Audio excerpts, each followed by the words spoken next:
Olá, nós estamos aqui com mais uma aula, né? E nossa aula de hoje nós vamos falar sobre advérbios e suas classificações. Lembrando que nós já sabemos que o advérbio é uma palavra invariável, ou seja, ela não muda, porém ela tem o potencial de modificar o verbo presente na frase, ok? Então vamos lá, o advérbio ele pode ser classificado em lugar, tempo, modo, intensidade, afirmação, entre outros. Então, é importante entender que os advérbios modificam outras palavras e sua classificação serve para entender de que forma eles modificam essas palavras, quais os sentidos são adicionados a ela. Então, advérbio de lugar são palavras que indicam uma localização. Os advérbios de lugar mais comuns são aqui, ali, atrás, lá, perto, longe, de fora, entre outros. Exemplo, meu amigo mora longe. Então, eu já sei que o amigo, né? Ele não mora próximo a mim, ele mora longe, mora distante, tá? Advérbio de tempo.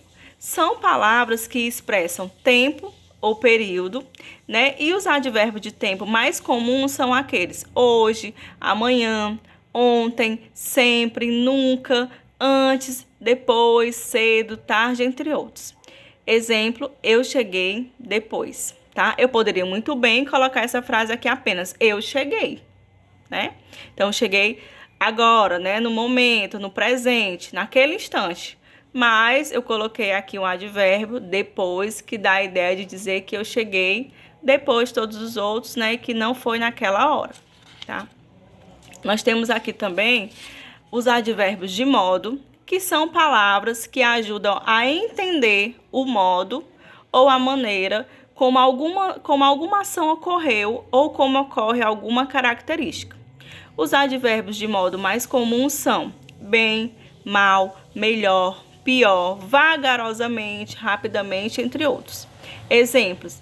Ela era naturalmente cacheada. Então, eu poderia colocar aqui, ela era cacheada.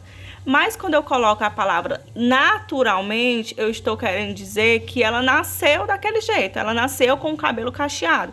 Então, não tem nenhuma intervenção química ou algum procedimento que ela tenha feito. Suas tarefas eram bem completas, né? Eu poderia também muito bem dizer que as tarefas eram completas, né? Mas eu estou dizendo aqui que as tarefas dele era diferente, porque eram bem mais completas do que as outras. Advérbio de intensidade. São palavras que ajudam a entender o quão intensa é a ação do verbo ou característica do adjetivo.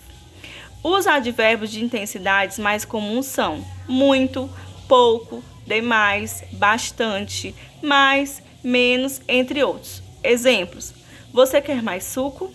Nós éramos bastante quietos. Advérbio de afirmação são palavras que complementam ou reforçam o sentido de afirmação. Os advérbios de afirmação mais comuns são sim, certamente, realmente, entre outros. Um exemplo, certamente tirarei férias em breve. Então, estou ali dando uma potência, maior na minha afirmação. Certamente tirarei férias em breve, ou seja, eu não tenho dúvida alguma. Advérbios de negação, são palavras que complementam ou reforçam o sentido de negação. Os advérbios de negação mais comuns são nunca, jamais, de modo algum, de jeito nenhum, de forma alguma, entre outros. Exemplos. Não fizeram questão da nossa presença. Cláudio jamais faria uma coisa assim. Advérbio de dúvida são palavras que dão ideia de dúvida e os advérbios de dúvida mais comuns são talvez, provavelmente, eventualmente, quiçá, porventura, entre outros. Exemplo, provavelmente sairemos ao anoitecer. Porventura, vistes o meu cachorro? Então, bons estudos e, com base nessa explicação, façam a atividade com êxito.